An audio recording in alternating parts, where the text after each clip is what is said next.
Saturday night, the Bucks took a 3-2 lead over the Suns in the finals. More importantly, doing so on the road. Much like Giannis's Game 4 block, the decisive moment right there for the Bucks coming on the defensive end of the court. At Jrue Holiday's steal to a freakish oop and one, essentially putting the game out of reach for Devin Booker and company. With the win, the series heads back to Milwaukee, where the Bucks will look to continue their home court dominance and clinch an NBA title in front of their own crowd. As for the Suns side of things, if they are to overcome this 2-0 deficit, the Bucks, if they are overcoming this 2-0 deficit, it would join a rare list and a short one at that. 2016 was the last time a team did overcome an 0-2 deficit. Again, that 2016 Cavaliers team climbing an even higher mountain at 3-1, beating the Warriors in 7. The 06 Heat did the same thing that the Bucks are trying to do, drop the first two to rattle off 4 in a row. We'll see how it all goes down and how our experts want you to play it.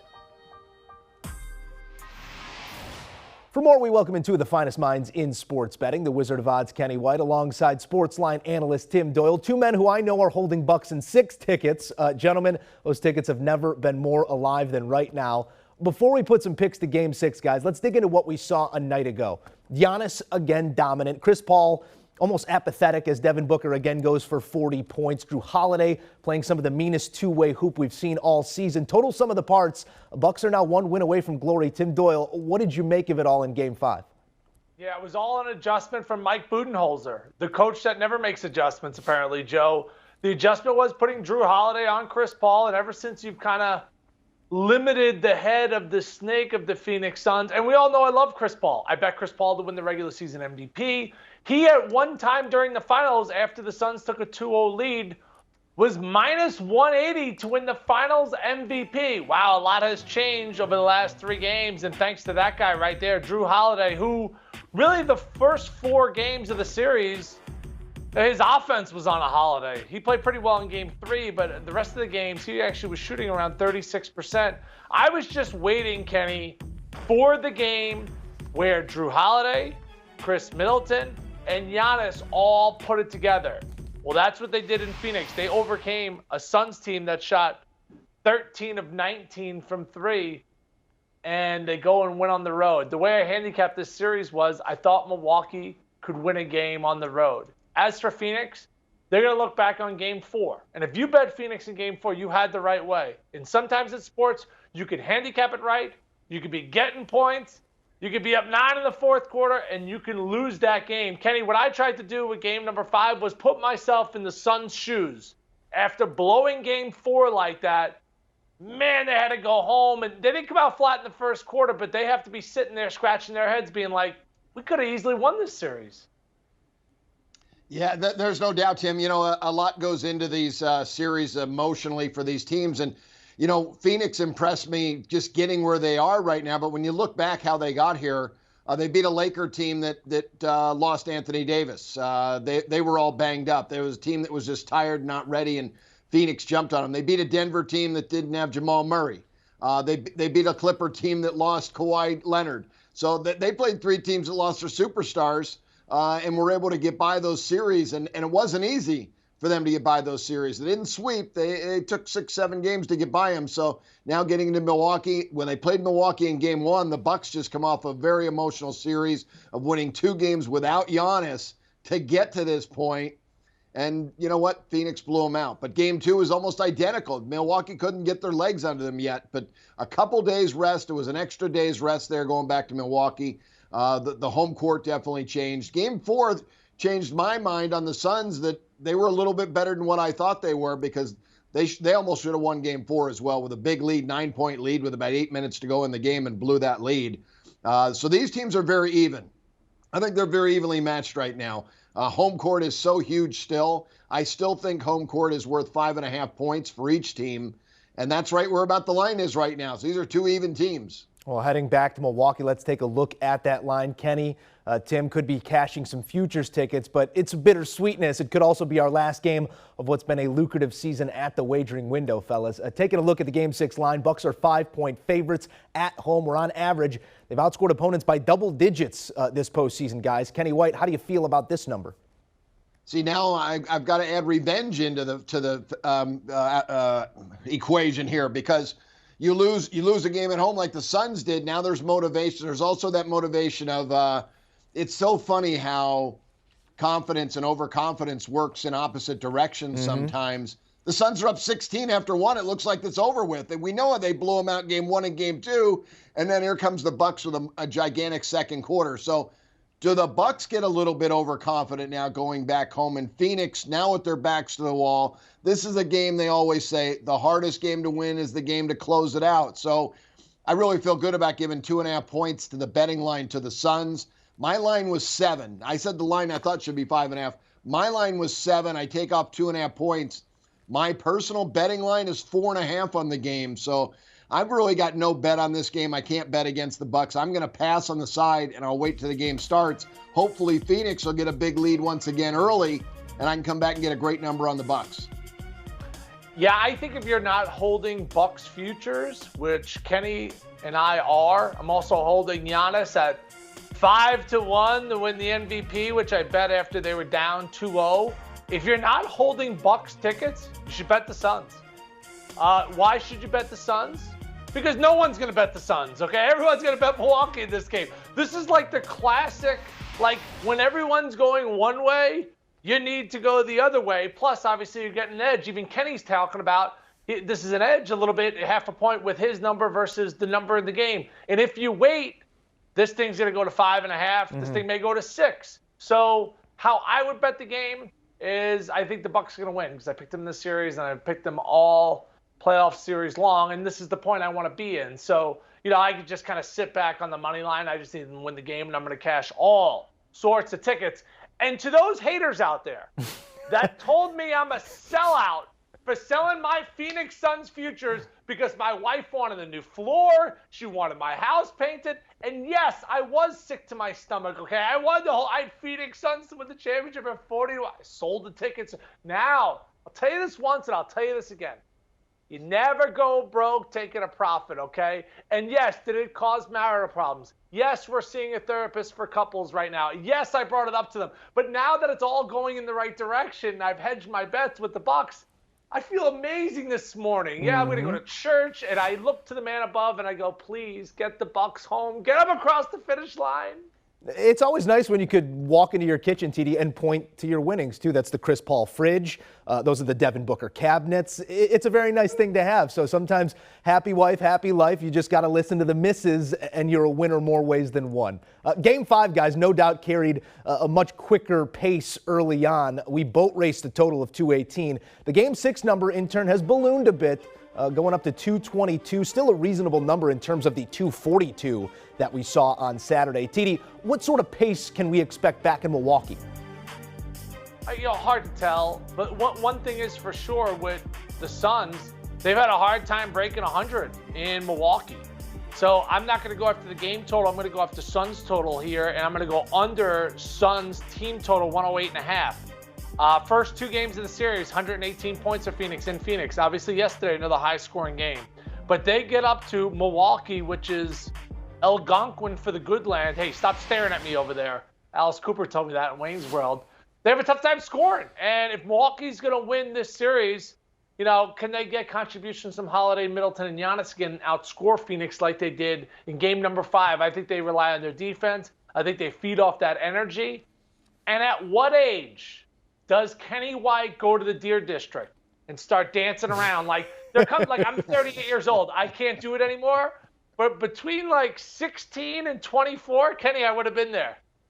Yeah, don't worry about it. I can't dance, and I'd have been there, no doubt about it. Looks like a lot of fun. I want to be there. This total, I think, is the best play of the game. I was under yesterday, but again, I said it wasn't a big play under. It was a lean to the under. And the main thing I thought is the Bucks had to really bring that defense to win on the road.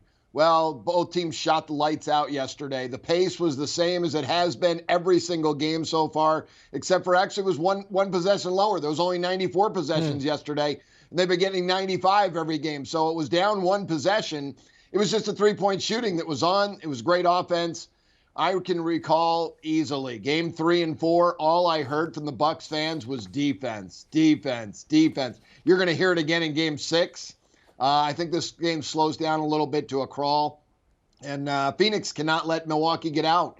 And I love Holiday on Paul. I think it slows down Phoenix's offense a little bit. If they don't shoot near as well. I love Tim's under bet on the Suns under 108.5. Absolutely love that. But I love the game under because now we're getting 4 extra points because they shot well that last game. They revert back to the mean now. They both shoot their normal shooting percentages. This game falls 213, 214. All right, so we're looking for a little percentage regression there, building in a couple extra points of wiggle room with that explosion offensively on both sides of things there in Game 5. Guys, anytime we're talking about a closeout game at the finals, we're talking about the opportunity for an all-time performance, one that the history books will remember. Let's take a look at some of those player props, beginning on the Bucks side of things. Kenny, in your eyes, who seizes the moment back in Milwaukee or perhaps shrinks in the face of it? Yeah, Joe, always trying to look for unders. If I can find an over, I will. But I've gone against Chris Middleton back-to-back games, and he's beaten me the last 2 games. He's been terrific. But I'm going to go under again because now they went up another point. It's 25.5 is the number. He's still 12-8 to the under in the 20 games when Giannis has been on the court. So 60%, I'll take those numbers anytime. I'm going to go under 25.5 with Chris Middleton. Kenny. You just mentioned you took Chris Middleton under the last 2. Like, Kenny Rogers wrote a song, Kenny White. You got to know when to hold them, know when to fold them. You got to know when to walk away. I'm on the opposite side of you again, okay? And the reason why is last 2 games, Chris Middleton, he's taken 56 shots. They've changed their offense. So, I get it. I actually think I agree with you. The number is inflated. And the only time it's gone over in this series is when he's taken over 23 shots. Well, problem is he's taken 23 last game and 33 the game before. So, and I said this before with handicapping Middleton, and I actually had him under in game number 3 where he had 18 points. I said he's not getting the FGAs. And then once I went under again in game 4 and he took 33 shots, I went, oh, he's going to start taking this many shots. So this all just comes down to attempts. If he's going to shoot the ball this much and he's in this sort of rhythm and playing with this sort of confidence, you may lose, but man, you're going to go down with him at least taking 22, 23 shots. So I think the Bucks realize they have to rely on this guy. I think Giannis knows that this guy's the closer. I hate that we're going head-to-head, Kenny. You know what else I hate? I hate that you don't have an iPhone, because then when you text, it comes up green. And I can't just thumbs up your feelings sometimes. I have to fully write a text. So I don't text you as much as I want to because the text messages are green. Being honest. You know, the great Kenny Rogers also advised never count your money when you're sitting at the table. Be time enough to count when the dealing's done. I'm sure Tim Doyle knows exactly the dollar amount that he's bringing home if this thing gets done in 6 in Milwaukee. So you're sort of playing both sides of that one as well, TD. We got to go to the Suns side of things. Devin Booker doing everything in his power to keep his team alive. Back-to-back 40-plus point performances. Maybe a follow there. Despite 21 and 11, Chris Paul has left much to be desired here. Maybe a built-in fade with that one. TD, what piques your interest on the Suns side of things? Yeah, I'm just kind of beating this dead horse right now, and I'm going to go Chris Paul under. Yesterday, I actually took Devin Booker over 30 points. Got him at plus 100. My buddy took him at plus 300, over 40 points. So he ended up cashing that ticket when he landed on 40. So I just think that this has been a massive adjustment.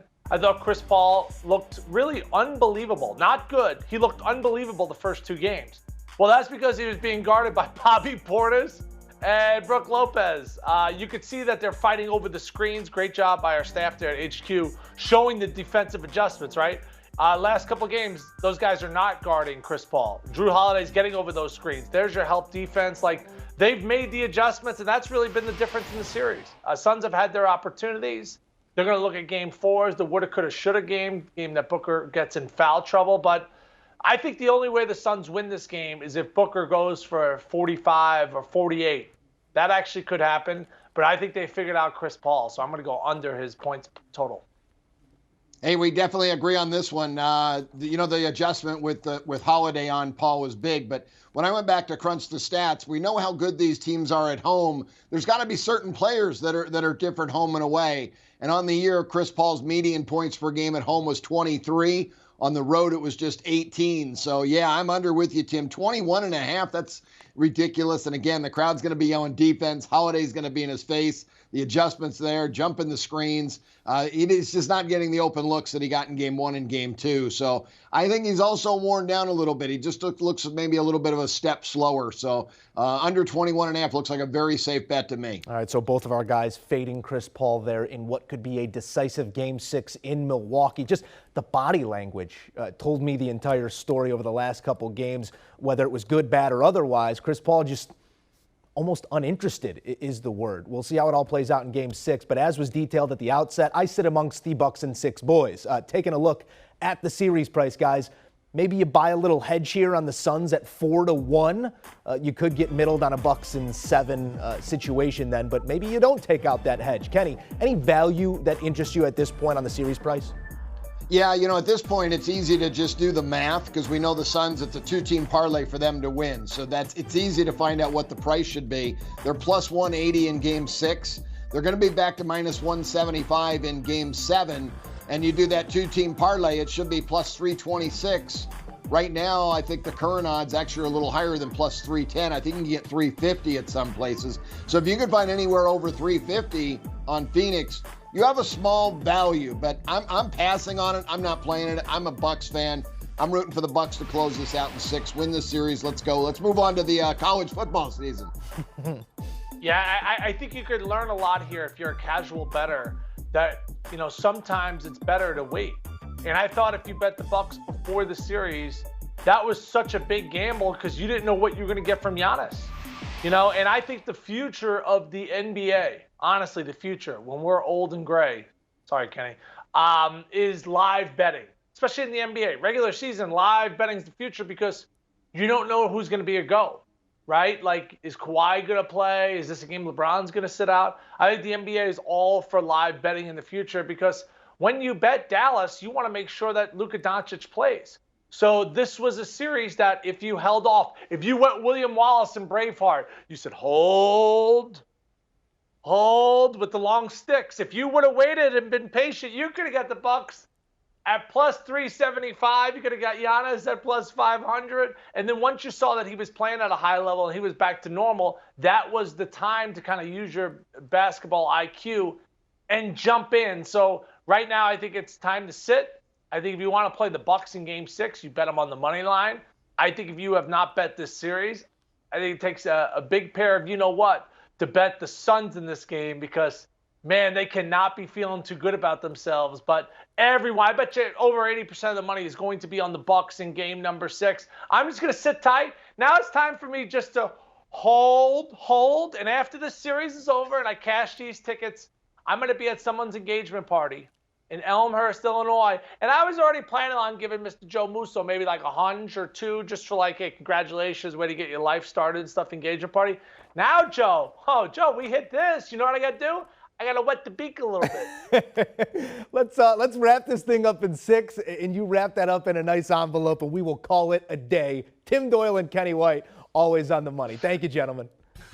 All right, here's a look at those plays again with an engagement gift on the line. Come on now. Suns and Bucks, Game 6 number. Bucks money line for Tim Doyle. Kenny White not playing it. As for the total, 222, Tim's playing the Suns under their team total. Thinks they might come out a little bit flat with all the pressure that comes along with it. Kenny's playing it under. We got 4 extra points there after an offensive explosion in Game 5. Top prop, these guys are Splitsville.